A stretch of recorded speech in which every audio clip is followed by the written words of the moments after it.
Welcome to the Capitalist Corner. I am one of your hosts, Michael Liebowitz, and Mark will be running just a bit late today. If my volume seems a little bit screwy, please let me know. It sounds a bit odd in my headphones. Jim Valiant has already posted about the situation in Los Angeles, which we will be addressing once Mark arrives, I'm sure. I'm very eager to get everybody's take on it. So I've kind of taken on a crusade of sorts of, I don't know if exposing is the right word, but the grifter element amongst the influencer class. And my most recent foray has been against the so-called blood sport debaters. I think I've done very well in exposing them for their irrationalities and bad behavior. I don't really like to engage them because of their irrationality and bad behavior. But it was an interesting thing because I learned how to do something I didn't previously know how to do, and that is submit the transcript of the debate to Grok in Ask Grok for an analysis. Who won? Who committed more logical fallacies? Who was more engaged logically? That sort of thing. It was very interesting to do. I did it with both my debate with the so-called paleo Christian Andrew Wilson, and I did it with Jimbob.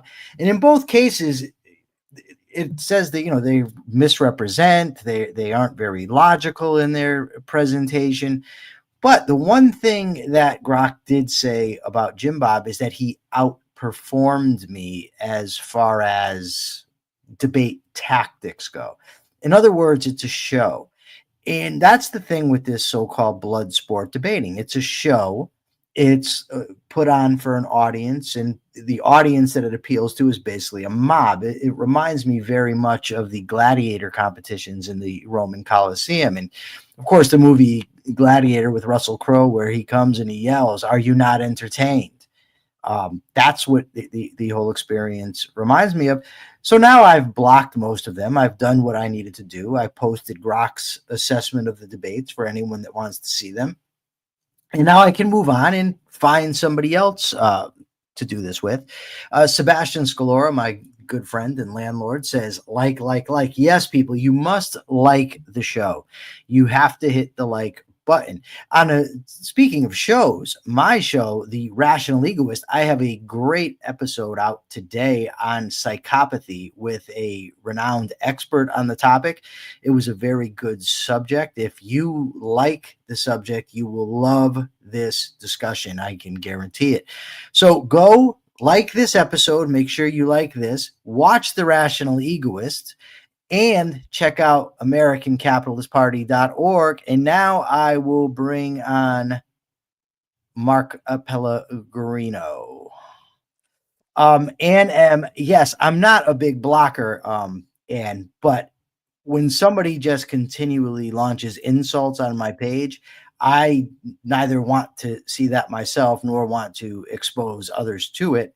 I'm all for arguments. If you want to come on, make an argument. I got plenty of people on Facebook, on X, that make arguments, disagree with me all the time, and that's fine. But it gets to the point where you're just being rude and obnoxious and aren't adding anything to any discussion. And in that case, yes, I will block. So I don't consider myself a big blocker, but I will block. Mark has disappeared from us, and I don't know why. I was very pleased to have him here, so I don't have to talk by myself. But alas, he is gone. I am getting a text from him now, and we will see what he has to say. Greg Lewis is great. He says civil disagreement, fine. Obnoxious disagreement, not so much. I agree wholeheartedly. Ray's Jacobson says, I remember the earliest of the blood sports guys called Tonka Saw, who ran a show called The Kumite. He's not around anymore after the takedown by Mr. Mitoker. I'm not sure. But I'm waiting here to see. Mark is having technical issues. So his boomerism is kicking in, and he's having issues. He says it's going to be a bit. So I guess we'll get to it, and we're going to talk about a story first. Trump wants to revive the militarization of the police. You may remember that the police were previously given equipment, vehicles, weapons that were military grade, and that fell out of favor for a while, but evidently the public is more for it now after a lot of the lawlessness that took place during the COVID lockdowns. And Trump is taking advantage of that. He wants to remilitarize the police. He says within 90 days of the date of this order, the Attorney General and the Secretary of Defense, in consultation with the Secretary of Homeland Security and the heads of agencies, as appropriate, shall increase the provision of excess military and national security assets in local jurisdictions to assist state and local law enforcement. I seem that, in my view, this is a huge mistake. We do not want a police state. We do not want military grade weapons in our communities. I understand that crime is a problem, but I don't think that this stuff is necessary. I think it's intimidating to law-abiding citizens, mind you. We're supposed to be a free country. We're not supposed to have, Humvees military grade in our streets, if I'm describing the proper vehicle, but the weapons of war. We just don't want to see that when we're going to the supermarket, for instance, or out for a cup of coffee. But Donald Trump seems to really relish in this sort of thing. He absolutely loves the displays of power, what he calls toughness. He's expressed, admiration for dictators. So in my view, that is horrible, horrible stuff. Greg Lewis says, I have a case of boomer derangement syndrome. Maybe so. Mark is back. Let's get him on stage. Give him a big round of applause. Mark Pellegrino. What's up? I've just been accused of having boomer derangement syndrome because I was making fun of you when you weren't here for your boomerism. Yeah, well, this is what happens when I forget to plug my computer in and now have to switch to my telephone, which I hooked my microphone up to and then couldn't hear anything. And then since my earphones haven't been working in any respect, I didn't think to put my earphones into the microphone, and it just became a clusterfuck of stupid boomerisms. Well, right now we're discussing the militarization of the police. I'm very confident that you read the article I sent you on the subject. What are your thoughts? Yes, I did. Oh, I've always been uncomfortable with the militarization of the police. I mean, the police are there to protect us against bad guys. And technically, I think if you want to talk about limits to how an individual should be armed, let me say, before I say this, first off, there are some splits in the objectivist community with respect to the Second Amendment. I mean, you got guys like your own Brooke who says, well, the responsibility of the government is to regulate force, so they do have some say in, how many guns you can have, et cetera, et cetera, et cetera. And certainly there is a certain cutoff at which it's very clear that somebody's cannot have a weapon because it's not a weapon geared towards self-defense, but for something else. Like you can't have a howitzer in your front yard, you can't have an atomic bomb, yada, yada, yada. But I've always used the gauge of the police. Whatever the police have, every individual should have, because the police basically confront what individual citizens do, except individual citizens confront these problems when the police aren't there. So, for robbers and individual safety of handguns and shotguns, and when the civil authority breaks down and the individual is left to his own devices with no police coming as the hordes try to loot your businesses and your house, you have better weapons for that kind of stuff. AK-47s, AR-15s, and all those unpopular things that are trying to be that the anti-gun movement are trying to take out of the individual citizen's reach. But the militarization of the police is another thing. Now it turns from a police force that's clearly out to protect individual rights to property and against criminals to a force with the potential to subjugate the population. There's no reason police officers have to have tanks or these things that can bust through walls or explosives in the manner that they do. These SWAT teams. I think it noted in the article that what was the percentage that SWAT incursions have gone up? So exponentially, and like hundreds of percent exponentially since of course, since the war on drugs, and now they have the permission to actually break into your house at 3 a.m. because you happen to have an ounce of cocaine on you and steal everything that you have. It bespeaks a government that's tending in the direction towards defending itself against its citizens, as opposed to one that is defending its citizens against criminals. And one of the more uncomfortable sensations I have whenever I'm in Paris is seeing groups of militarized police officers walking around the streets, in groups of 7 or 8 with automatic weapons strung over their chests, strutting down the streets as if they own them. That's not a spectacle for a free country to have, my friends. So the police should not be militarized. I agree. And now the audience here is just chomping at the bit to get into the LA riots. You are in LA. So Yep. if you want to, maybe you've seen something, I don't know, but if you want to kick us off, we can get to it, because especially Jim is really, he's really like, Jim is being a bit, what's the word I'm looking for here? Demanding in the chat. It seems like he's trying to bully us into talking about the subject that he wants to see. But because he's the great Jim Valiant and gets the respect that he's deserved, we are going to cave and talk about the It's LA not riots. caving. That's not caving. You're not caving when you're giving into realities, my friend. You're just acknowledging reality. Yeah, I was there for the riots. They were a terrible spectacle. It's what inspired me, I should say, to get You're a talking fire. about, hold on, you're talking about in 92? Yeah. Are you No, talking no. about the riots presently? Yeah. Oh, okay.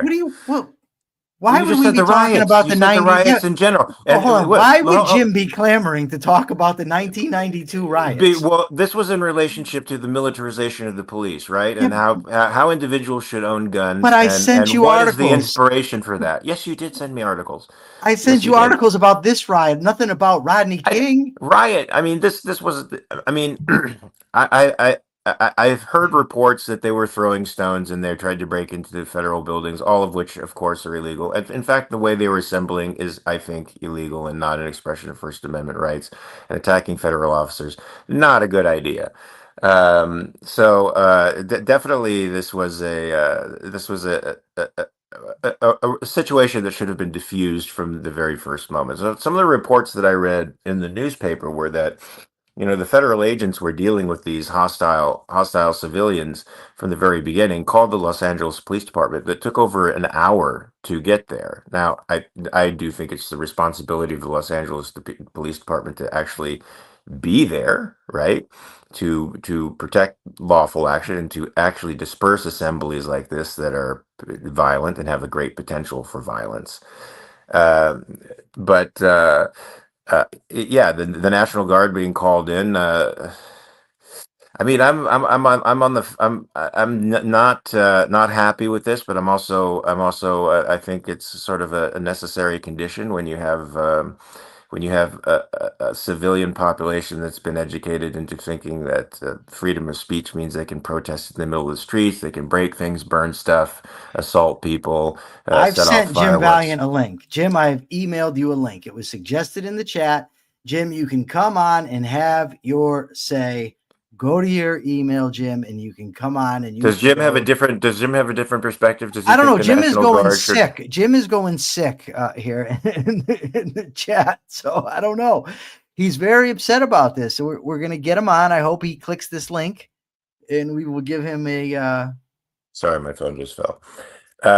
Well, yeah, it's an upsetting scenario because, as people who are pro-immigration, this whole insanity that the federal government is going out there and hunting down illegal, quote unquote, illegal immigrants, starting with criminals. But now, of course, they've been told to increase their numbers, so it's going to everyday folks out there. If you have brown skin, they're probably going to approach you and ask you if you have your papers on you, and they're running you through. So, in a sense, the demonstrations are a reflection of some sense of, protection of liberties, however inappropriately they're done. I mean, certainly this is a tragic scenario, total clusterfuck for everybody involved, especially for freedom-minded folks like us, because we think the border should be open and that people should be able to move from a bad place to a better place. Yeah, it's interesting because Jim seems to be far more upset about the rioters. And I'm not condoning rioting, but the thing that really concerns me is this idea of masked men in cities going to. Somebody says, I see no chat, no Jim in here. He's up top. You got to scroll up. I don't know what to tell you. Let me see. There he is, James Valiant. So anyways, the idea of having masked ICE agents going and rounding people up scares the hell out of me. I don't think that is something that we ought to see in a free society. They're bringing in the military. Potentially, they brought in the National Guard against the wishes of the governor of the state. So but let's piggyback off of a context here. Now, some of this context, I'm playing devil's advocate here. Some of this context is when city and state governments during the 2020 riots, which were real riots. I mean, they were horrific. Even establishing a no government zone in Seattle for a period of time, the state and local officials considered these riots rightful protests, even labeling the whole summer the summer of love. With dozens of people murdered and billions of dollars in property destruction. This was somehow called the summer of love. And it seems like a situation like this in California, given the political tribalism that exists here, it could precipitate into something quite dangerous and quite bad quickly. And it seems like the federal government, despite all my discomfort with militarization, with masked men, with the power to deport people who've done nothing wrong other than move from one place to another place, the dangers of all that. It seems like on the one hand, it's an attempt on the federal government's part to protect innocent citizens from these kinds of violent protests, which seem to be more and more frequent. People think they have a right to this type of political protest, violently attacking people, trying to break into buildings and occupy them. Those are not legitimate forms of protest, and yet a vast majority of the people who engage in them think they are. And so, in a way of, in the spirit of preempting more violence, I see it as, not necessarily a bad thing. I, like you, am uncomfortable with mass dudes, especially since the right has been talking about masked people at protests, and why are they masked? Why are you hiding your identity? If you're protesting something righteous, there's no reason to hide your identity unless you're involved in criminal activity. But there has been the express intent on the left to dox the ICE agents, and to get their information out, their personal information out there in the world. And we live in such a society where that kind of information can be used to actually harm one of these people. Somebody on the left is going to go out there and try to murder one of these guys. So as disturbing as it is in appearance, it's also got a secondary safety purpose for the agents involved. Now, why not have cops wear masks? That's not the same thing. Well, my friend, my boss, who's a cop, has told me about people calling his house in the middle of the night, threatening him, threatening his children. I mean, who cops are, who prosecutors are, who judges are. Why are but you don't have a concerted effort on the part of the political opposition to actually, in an organized fashion, go out and dox addresses and reveal personal information about the people involved. I mean, that could happen because an individual criminal wants revenge, or certain people want to get back at the cop that busted them, or this is a political effort now. This is an organized event, and one thing the left is very good at is organizing these kinds of retaliations. So, I mean, that to me makes rational sense, even though I disagree with everything the Trump administration is doing with respect to immigration, other than immigrating, other than uh, uh, taking criminals back and deporting criminals who have been proven to have committed the crimes that they've committed through due process. I'm not for deporting people who are the only crime they've committed is that they've moved from a worse place to a better place and want a better life. I agree with that, but I want to get back to this mask thing for a second. And by the way, just to be clear, I'm very much opposed to rioting, to people taking advantage of situations like this, to break into stores, looting, whatever, blocking traffic. None of that stuff has anything good about it, right? You're now screwing with people who are not engaging in the raids. You're interfering in their everyday lives. I do find it interesting how, when the left had their rioters in 2020, the rioters were great. When the right had their rioters after the 2020 election, those guys were innocent. It was a psyop. It was, what's the name of that group now? I can't remember it. Antifa. All the excuses came out for them. And now we have again the left speaking up in some cases for these rioters again. But the problem I have with the masks is this: when you take on a job like that, you are agreeing to assume risk. Your job that you're getting paid for ultimately is to protect the public, right? The government is there to serve us, right? I understand it's a risk, but we have a right to know whom they are, right? It's dangerous. I get it, but there's a reason cops wear tags on, name tags. Yes, they have to. They have to be easily identifiable to the citizen. Yeah, but and I these do guys think we're in aren't. right. But I do think these are unique circumstances, given the fact that the political opposition has said outright they are going to dox the information of these people, and they put them in a much less safe place. It's just like when the political opposition was ramping up the rhetoric about the Supreme Court justices, Schumer out there, Maxine Waters out there, and before long, there's a guy outside of Kavanaugh's house with a murder kit. So I what mean, takes precedence, Mark? That's my question. so The with rights of the regular, first citizens of or the all, rights of the ICE agents? What takes First of all, I precedence? don't think ICE should exist. To be honest with you, I don't think that kind of Me organization should neither. exist. So that if I were king, that would be abolished. Or King Pellegrino. if I were king for a day, and had the power to restore the republic, one of the things I would do is eliminate that particular law enforcement agency because police officers have to be identifiable. I don't think they should be armed as a military. They should be armed as human beings who have to face the very things that the citizens have to face. And when they face criminals or when civil order breaks down, they have to face hordes of criminals and looters. Well, Americans should all be armed in the same way that a police officer should be armed. And the police officer has additional responsibilities since they are charged with service and protection of the American people, abiding by the Constitution and defending rights and property. They have to be identifiable. They are bound in a way that citizens aren't. So yes, their badges should be present, their faces should be identifiable, there should be body cams so that we can record everything that they say and do. And if you are in the process of being questioned by one, you should have a camera in your dash or on your person that it records the entire interaction between you and that other police officer. Everything they should do should be a matter of record. It should be completely transparent. And ICE simply is engaging in what I consider to be unconstitutional, unlawful actions right now. That's what, to me, gives the protest a form of legitimacy. It's just the way they protest is illegitimate. You have a right to peaceable assembly, folks, and you have a right to redress the government for your grievances. This is not the way you do it. No, And this, in fact, absolutely not. encourages the kind of backlash. Yeah, and this is what encourages the kind of backlash that people are seeing and also justifies it in the eyes of most people who think, well, how else are you going to deal with violent hordes of people who are attacking agents, attacking citizens, clogging up the streets, literally blocking on and off ramps to freeways, except through some form of violence.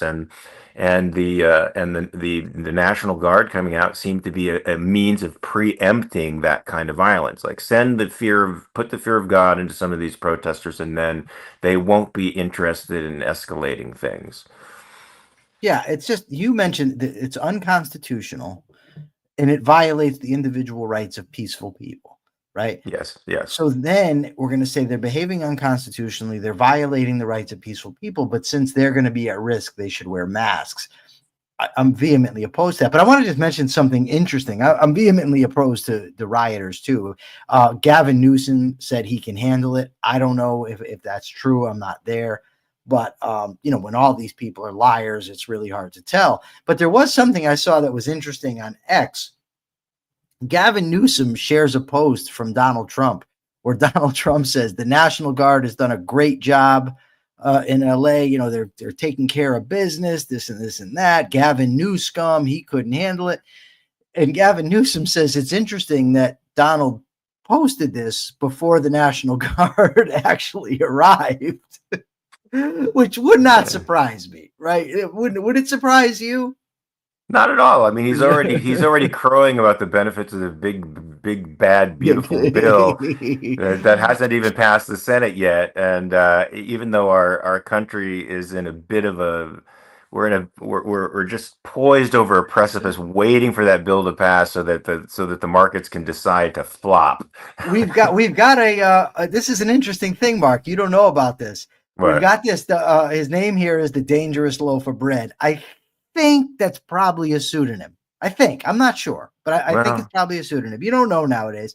But anyways, the other day he mentioned that he's a fan of yours, big fan, loves you in Dexter, loves you in Supernatural, but he's upset that you're not that you're a classical liberal and you're not basically a Christian nationalist like Andrew Wilson and Jimbob. So he's here today, and he says, I know I line up more with Jimbob, but I got to say I'm so happy that Mark is not a Biden Democrat like Jensen and Jared are, and Misha, who was a Clinton staffer.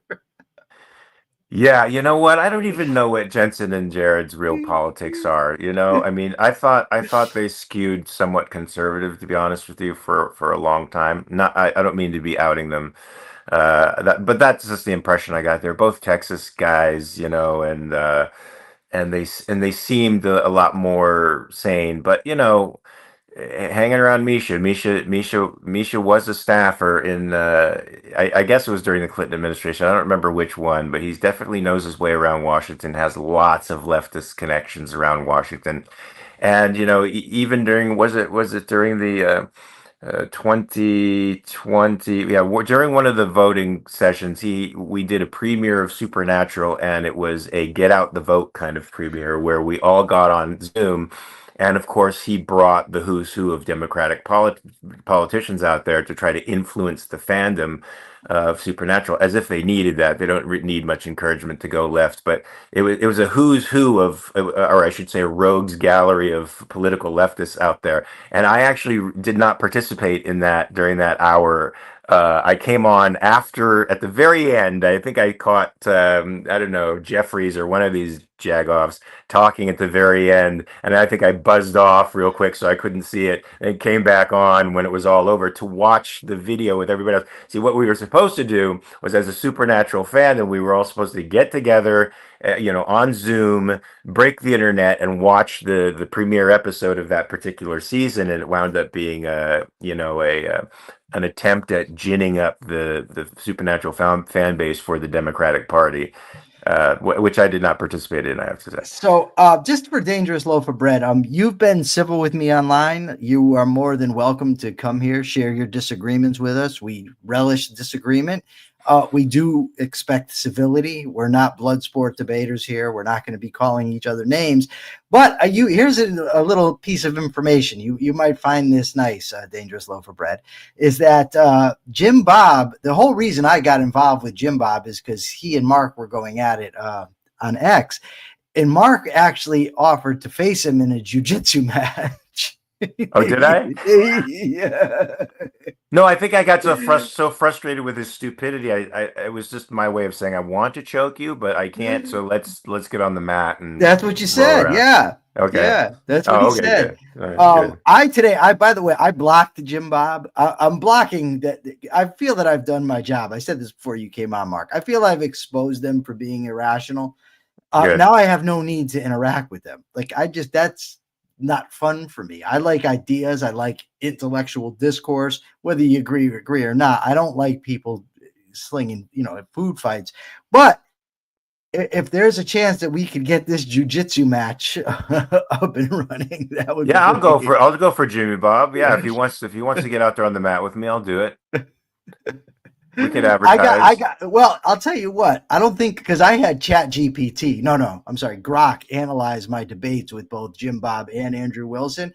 Something tells me if we end up having this match on the mat, I won't need Grok to analyze who won. Let me just say, I'll put that out there. Hey, maybe he's a stealth purple belt. Maybe all that alcohol consumption and fake Christianity is just a ruse. It's just a front for he's really a romp and a BJJ guy. I doubt it. Okay, what else? What else we got, Mark? I sent you so many stories. So I am on my phone because of my technical glitches. So you're actually going to have to look up and sort of lead the conversation today because of my boomerism. Oh my goodness! I apologize. This is not the way I normally roll, but shit just got the best of me today. It seems like I'm the one paying the price. I had to. Can I just say something? Well, I know, but you probably did. And I have to be here tomorrow by myself as well. And now I got to do this. What else? What else is coming? The shit's just going to keep coming, my friend. Can I just say something while you are looking up articles to talk about? I've already found the article, but you go ahead. Say what you need. Okay, I'm going to say something because everybody out there, not everybody out, I can't presume everybody out there knows who I am, but if you know me, you know that I am a horror fanatic, and I pre-ordered this movie called Sinners with Michael Jordan. I pre-ordered it, all right, thinking everything that I had heard about it. My jiu-jitsu buddies in Pittsburgh were like, you got to see this movie. My God, it's phenomenal. It's unbelievable. It's got an 8.3 rating on IMDb. Now, as much as I know those ratings on IMDb can be totally faked, because I know friends who have produced movies and rival companies that were producing a similar type of movie got Russian and Indian bots to critique the movie to bring it down below 5 points, 5 points, which technically is an unwatchable movie. Anything below 5, don't watch a below 5. But this movie has an 8.3. Now think about this. The Godfather has a 9 rating. Okay, one of the greatest American movies of all time has a 9 rating. It doesn't even reach a 10. It's got a 9 rating. So 8.3 is a significant rating for a movie. And for a horror movie, that's an unbelievable rating. So I'm looking forward to this. I invite 2 of my jiu-jitsu buddies over, right? A husband and wife team, Quinn and Raina. Quinn's like a big grizzly bear dude who teaches me jiu-jitsu, every time we work. And we're over here, we have dinner, it's great conversation, and I'm looking forward to this thing. We're going to watch this great movie. And I proceed to be subjected to 2 hours of the worst filmmaking I have ever seen in my life. So, if you are planning on seeing Sinners, don't. And if you think it's good and I'm just a deluded asshole, will you please tell me what it is I'm missing? Thank you. Deeper with Diego, I got to tell you, pal, you're talking about 2 men in their 60s. Dude, I'm 48. So I don't know what you're talking about, 2 men in their 60s. I realize Mark is, he's up there. But I'm 48. But the next story, Mark. Wait. What does this mean? Deeper than Diego with 2 men in his 60s. What does this have to do with anything? He says can't deal with technology. It's sad when Yaron Brook has a better grasp of the internet than these 2. Yaron is older than me. Yaron is older than me. Come on. He is. I don't believe that. No, he is. He's just got less wrinkles. Yeah, he's got no wrinkles, but I'm only kidding. I'm only kidding. He's 63. Or something now, like that. Leah says you're ancient. So we've got the roast of Mr. Pellegrino and his age. Was she talking about me? Mark, you're ancient. Who do you think she's? I'm not Mark. Greg Lewis says you are. So we've got a consensus. This is a gigantic ball busting seminar. It seems like This is no longer the capitalist corner. This is let's beat up Mark Day. That's all right. Bring it. I'm ready for it. Go ahead. All right. So we've got this situation where Terry Moran, he is a reporter. He's a senior national correspondent for ABC News, and he posted on X about what's his face, Stephen Miller, from the Trump administration. Yeah. Not Steve Miller. It's not the Steve Miller band. Stephen Miller. Anyways, he says the thing about Stephen Miller. I can't call Stephen Miller Steve. No, because Steve Miller's this. What are we singing abracadabra up here? I can't. I can't take the money and run. Contract the name from Stephen to Steve. I refuse to allow it. But anyways, so Terry Moran says the thing about Stephen Miller is not that he is the brains behind Trumpism. Yes, he is one of the people who conceptualizes the impulses of the Trumpist movement and translates them into policy. But that's not what's interesting about Miller. It's not brains, it's bile. Miller is a man who is richly endowed with the capacity for hatred.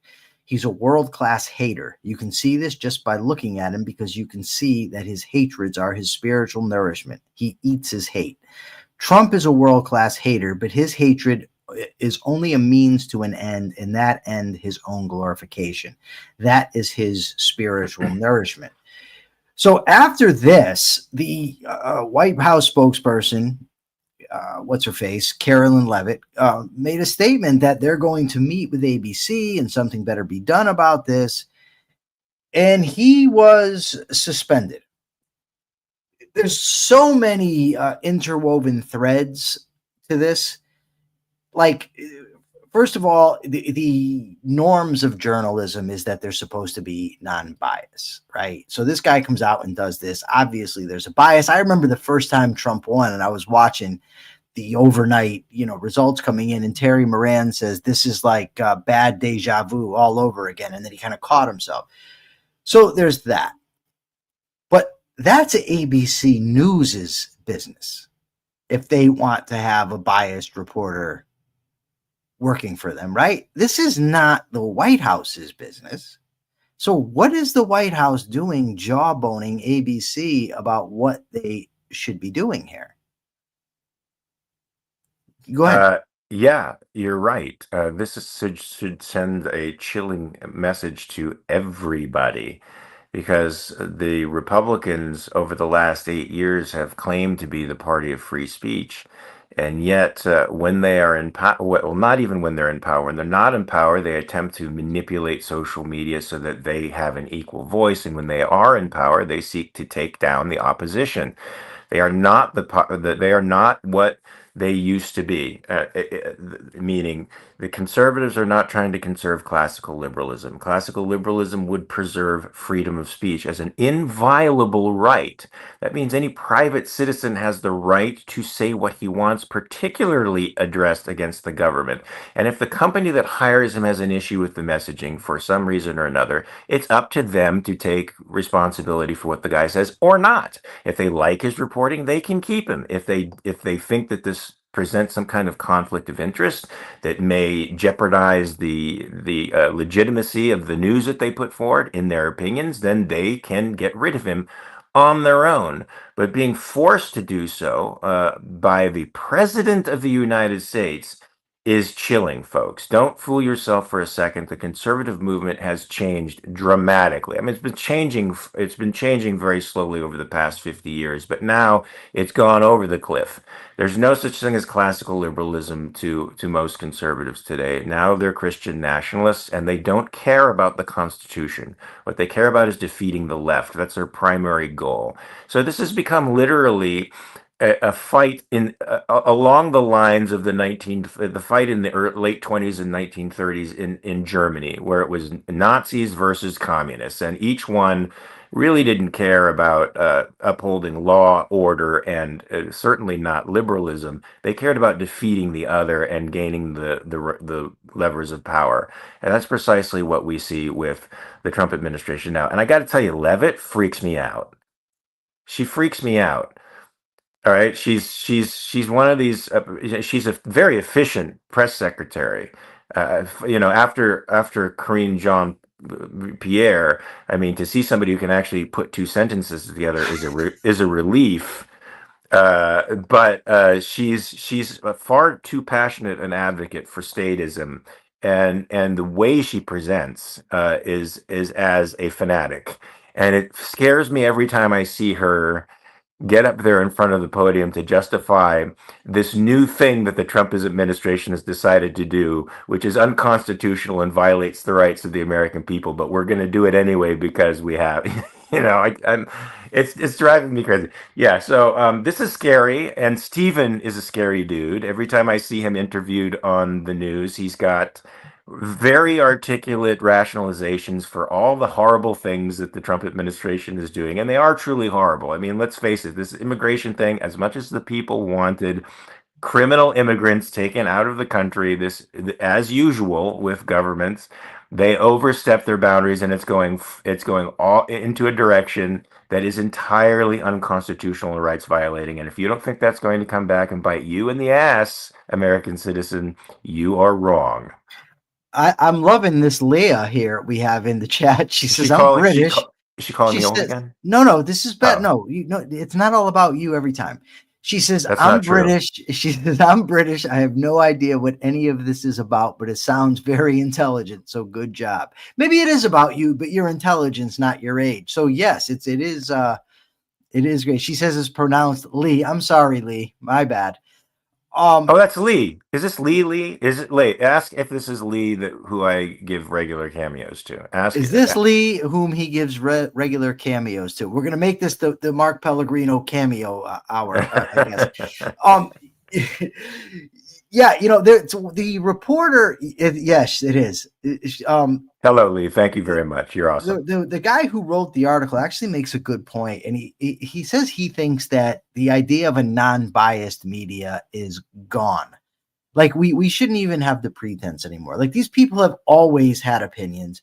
They've always had ideologies. Why not just put it out there? Why pretend that they don't? I think there might be something to that, because there's something to knowing where a person is coming from. I mean, so that you can weigh what they're saying. It just seems dangerous if somebody's hiding behind a veil of neutrality and they're putting out a biased product that's more dangerous than just having somebody tell you, listen, this is my position and this is what I'm reporting. I agree. Full transparency is great. This is information I would want to know. By the same token, I don't necessarily think that because you have a particular bias, that necessarily has to be reflected in your reporting. You could be a damn good reporter and just report the facts despite your own personal biases. I mean, that's what they're supposed to do. No individual can escape biases, that's for sure. But a rational person is going to report what's objective despite their biases, and that may in fact enable them to change their biases, to shift their premises, right? Rand always says, always check your premises. That's what everybody should do. I don't think biases preclude good reporting, but I'd certainly like to know where a person stands politically, if they're reporting political news, because that will help me understand what their perspective is and whether or not it's objective. Hey, I got a surprise question for you. Have you watched the interview I did on psychopathy yet? I have not. You had me send you an advanced copy. Yes, I know. I did. I did guilty. This. You feel guilty? I do. I feel guilty. I do, because I haven't set aside time to watch it, and I need to watch it. It's 37 minutes. That's it. Okay, when you're all on right, let me make you a promise. I'm going to watch it today after I train jiu-jitsu. You could watch it on one of your flights when you're gallivanting around the world with your jet set lifestyle. I don't have a jet set lifestyle. I'm a monk. I live at home. My wife is in Paris. I'm at home with my dog. All I do is train and study and write. That's all I do. All right. So what was I going to say now? Oh, you mentioned that the conservative movement is not what it used to be, right? The conservative movement, for instance, used to include, although he didn't count himself as a libertarian, the legendary economist. I mean, he didn't count himself as a conservative. I'm sorry. The legendary economist Milton Friedman. One of Milton Friedman's ideas was vouchers for schools. So there's an article today, I think from the Daily Economy, which argues that it ought to be extended, this voucher idea, to Medicaid, Medicare. And it says that would bring down the cut through the bureaucracy, that giving individuals vouchers and they can go shop for their own health care without having the government administrate it is a much better idea. But the author of the article also went further. And what he said is, look, he said, there's no way that we're ever in this country going to allow people to go without health care. It's just not going to happen. And he says this creates the free rider problem where, people are just going to not pay for their health care. And so they'll go get it. And he says that, so what we ought to do is just set up a system where people have vouchers. I'm not opposed to vouchers if it's a means to an end, right? If we're going to use vouchers to simplify the system, bring down cost as a means to transfer to a completely private healthcare industry, I'm all for it. The author of this article, though, was not saying that. He was basically suggesting, it seemed to me anyway, as a permanent fixture, the vouchers for Medicare. Bjorn Hagen, I think I'm pronouncing it right. It looks like a Swedish name. But he says Friedman was his door into libertarian politics. Milton Friedman's book, Free to Choose, was actually the very first economics book that I've ever read, and I fell in love with economics as a result. But Mark, what do you think about this idea? Well, like you, I think it's a good interim step. It's a good interim step between the statist healthcare that we have now, increasingly centralized, increasingly producing bad product and scarcity and rising costs, and a completely private one. Unfortunately, the metric for most people out there seems to be 100% coverage of people. Somehow, to their minds, means that we live in a benevolent society. Irrespective of whether or not a young person decides to take the risk because of their youth and relative health, not to expend their resources in healthcare, they still would consider that uninsured person a failure on the part of a free system or a compassionate system, as opposed to the free choice of an individual deciding with the alternatives and context in his own life to not spend money in that area. Now, do I think that's stupid? Yes, but I'm 60 years old. So I see health as a fundamental expenditure that I actually have to engage in. I think 20-year-olds should as well. They should. I think should they have some form of catastrophic insurance? That's has a minimum type of payment that's easily affordable to somebody who is young, but that covers them in the event of some terrible accident happening to them. Of course. But then again, in a free society, you have the capacity to choose based on your own context and how rationally you decide. There goes my phone again. Oh my goodness! How rationally you decide to live your life. So not everybody can be forced to when moral agency is allowed to reign free, when people are allowed to make their own choices. Not everybody's going to make the best choices in the world, and you don't have to have a nanny state to compel everybody to make choices that you think are appropriate. So, like you, I think it's a good interim step. I don't think it's a good permanent step. I don't believe in subsidizing anything or anyone, because that's a use of force against some for the benefit of others. All right. So we've got two stories left. They're both very short, and I think we can probably get to both of them. But I'm going to call the audible and pick which one we're going to do, because I've been tasked with that job as, among all my other responsibilities. And don't forget, I do have to frame Gilder. So how about this from the Free Press? A new U.S. edition of George Orwell's 1984 now comes with a trigger warning. In a new preface to the great anti-totalitarian work, novelist Dolan Perkins Valdez calls the novel's protagonist, Winston Smith, problematic and warns modern readers may find his views on women despicable. Really? This is what we've come to. This is what we've come to. The book was written, I believe, in 1949 or 48. Mm-hmm. Like, do people not understand that vernacular changes, views change with time? So if you go back and read something from 50 years ago, 100 years ago, you're going to come across, different things. Do we really need to be warned in a preface to a great book that something in the book might make us uncomfortable, for God's sake? This seems to me so freaking stupid. And, this is what gives the fuel to the people obsessed with woke, right? And I hate woke, believe me. I searched for somebody, a critical race theorist, to debate me. I couldn't find any anywhere. I did get a guest who was willing to talk about it, but not debate. And he wasn't an advocate. He just was an expert. Great conversation. But this shit is just stupid, right? You need to be warned that his views of women may not be good.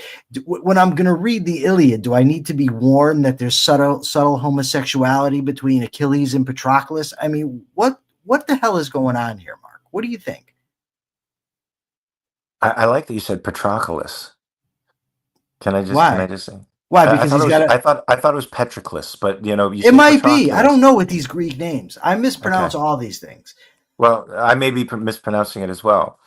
I know. I think it's missing the forest for the trees, and it just shows how these people are gazing at their navels, and as they're gazing at the lint in their navels, missing the entire point of 1984, the great message behind it of omnipotent government and how awful it is, and what it does to that man's life. As a matter of fact, is far more important than the language that he uses when discussing women. It reminds me of a tweet that happened the other day. I don't know if you saw this at all, but I was engaging with some pro-Palestinian guy who was excusing every atrocity the Palestinians and Arabs have committed against the Jews since the beginning of time, and calling them genociders and ethnic cleansers. And when I pointed out to them that this was not, in fact, the case and that he was probably an anti-Semite, he said, "There's that old charge of anti-Semite again." I said, well, if you're ignoring the 500,000 Arabs killed by other Arabs in Syria, or the 400,000 Arabs and children starved in Yemen by the Saudis and the Houthis, and the countless tens of thousands of human beings that have died in Arab upon Arab clashes, and even the Palestinians, the 70 or so thousand Palestinians that were killed in Jordan with a war with the Jordan king. If you let those slide, while the 50K or so people who have been killed in an act of self-defense by Israel attempting to dislodge Hamas permanently from the Palestinian from Gaza. So I was having an argument about that, and at the end of it, of course, I used the C word, which I said I would never use, but communists and certain people bring it out of me. So I called the guy a cunt.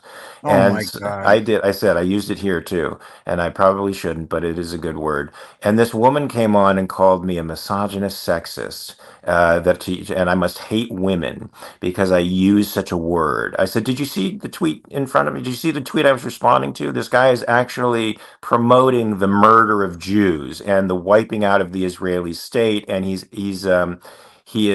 giving the Arabs a free pass for mass murder. You're missing that because I used the C word, which you think makes me hate women." I said, "If I call you a dick, does that mean I hate men and I'm a sexist towards men?"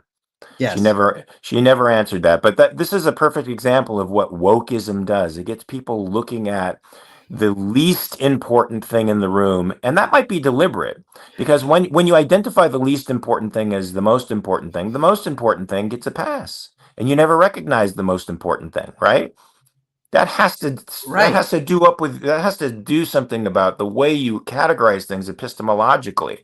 The way you order your hierarchy of values becomes so messed up that almost any injustice in the world can pass. For example, the teenagers that used to come at me online, right? Like the Lord of the Flies, they would swarm me online. They would say the most horrible things. They would try to ruin my career.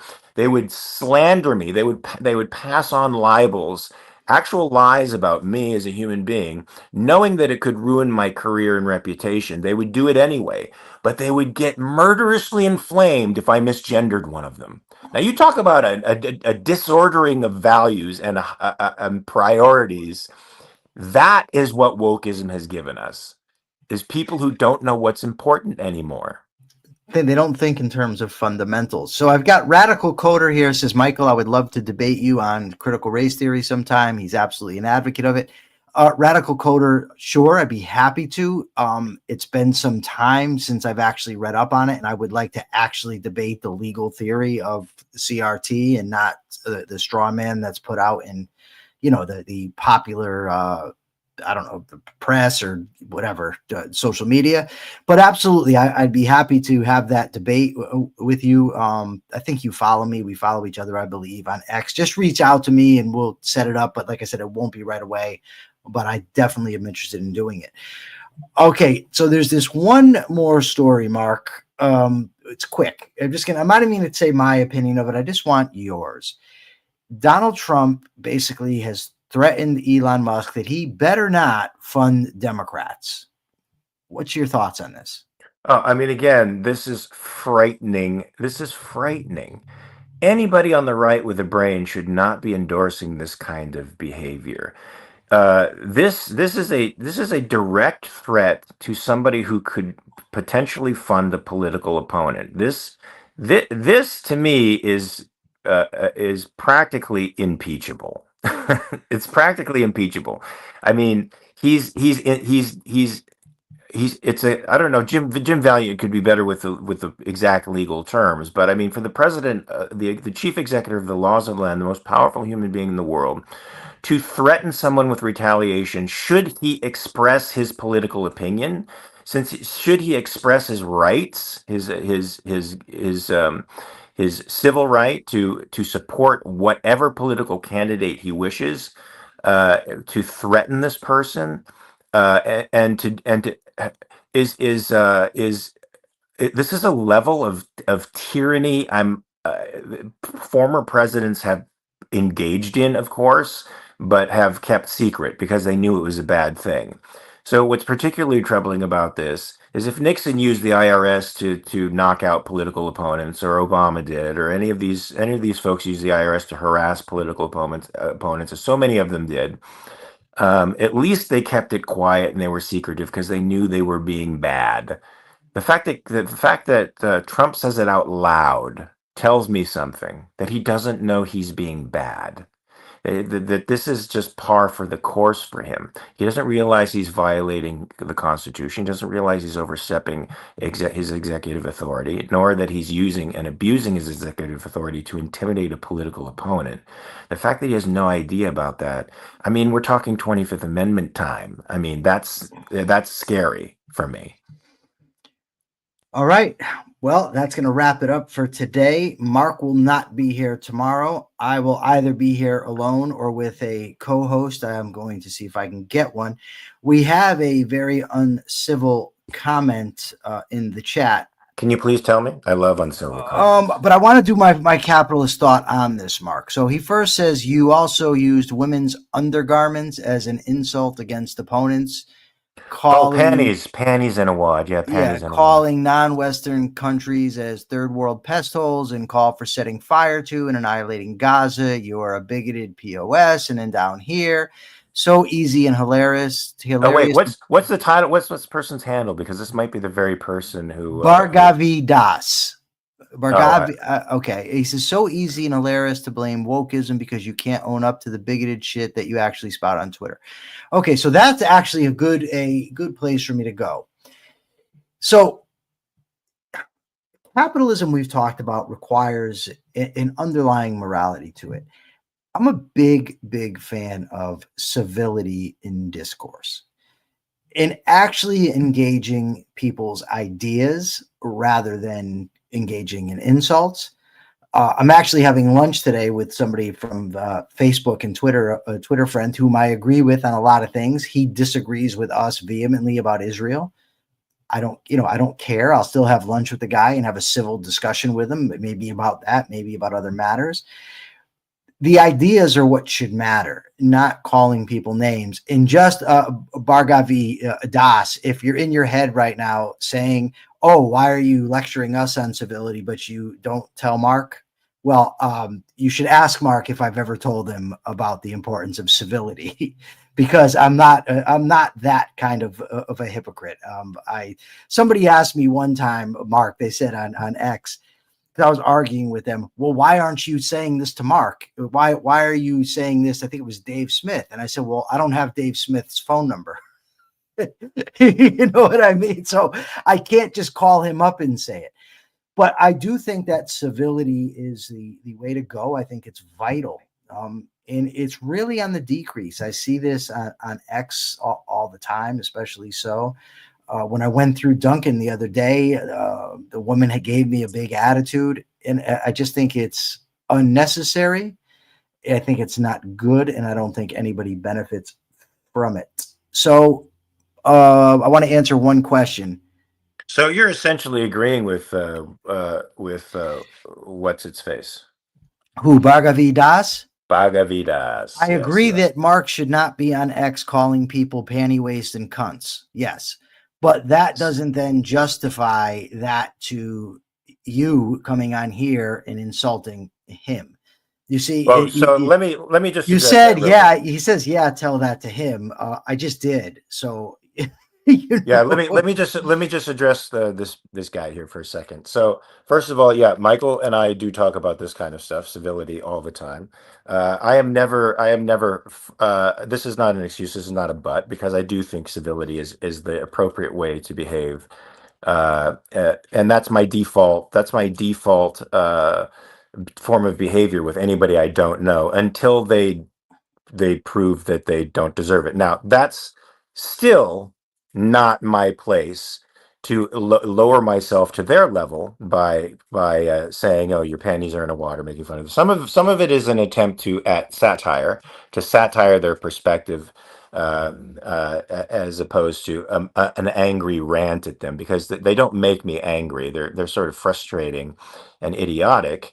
But I certainly shouldn't drop to that level. And I'm actually working with somebody to help me not be impulsive in that respect and not punch back at people who punch me. What you don't realize, pal, is that I have thousands of people punching at me all the time. You've never had this experience yourself, so you don't understand what that's like. Me or her? It's her. A woman. This is B Moni Das. I now know. Oh, this is the one who's been trying to attack me over and over and over and over and over again now, because I unfollowed her. So she's very, very upset right now with me. And for a long time, I understood her very ethnocentric way of looking at the world. I thought she came from a persecuted minority, and so identified intensely with her ethnic origins. I don't have that issue. I don't identify with my ethnic origins. I don't think they're a moral component to my behavior at all. Nor do I necessarily respect cultures that are anti-life. So when I call a country a pest hole, I'm calling it a pest hole because its government and its society do not recognize rights, and they torture and injure their human citizens as a matter of course. Those are pest holes to me, not just because a place has a different culture, listens to a different form of music, or worships a different god. None of that matters to me. What matters to me is, do you treat your people well or badly? That if you treat them badly, you're sort of a pest hole. And usually if you treat them badly, you are poorer. You're poorer, all across in every aspect of your life. You happen to be poor, if you have the misfortune of living in a world like that. And why do I say burn Gaza? Because Gaza is a toxic society that has adopted Hamas. They have not surrendered. Surrender means embracing civility, civil law, order, and rights, which they gave up on October 7th. You seem to forget that. You seem to infantilize the Palestinian people as if they have no moral agency. I don't. I hold them responsible for what they are doing. And when you do that, maybe you will consider their society to be somewhat infected with a toxic virus right now, which is religious fanaticism, okay, and hyper-nationalism. And when they get over that and they choose to love their children more than this fake narrative, then the war can be over and they can actually have an independent state and live like human beings, not live like savages and people who want to die and kill other people as they die, but citizens who want to live. And that's what distinguishes Gazan culture to me from Israeli culture. And it has nothing to do with race or ethnicity. It has to do with what they think and what they believe. What people think and what they believe is the difference between heaven and hell on earth. The sooner you get that, Bimoni, the sooner you're going to stop raging irrationally at the world and at me, and you'll stop being butthurt at the fact that I finally lost patience with you and let you go.